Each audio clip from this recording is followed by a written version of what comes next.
Napansin mo ba kapatid na napakadaming distractions sa paligid natin? Even yung cellphone na hawak natin, pwede tayong i-distract nito. No, yung social media ngayon sobrang powerful na kahit yung mga bata, grabe yung epekto sa kanila. So kapatid, nakikita mo ba? Kailangan natin ibuka ang ating mga mata para makita natin kung gaano kagrabe yung epekto nito sa generation na ito.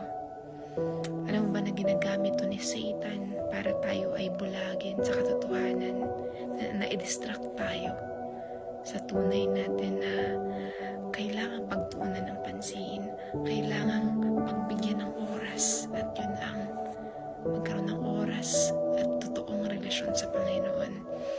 Napansin mo ba na kahit kumain ka, may hawak ng cellphone? Kahit nasa CR ka, may hawak ka pa ring cellphone na para bang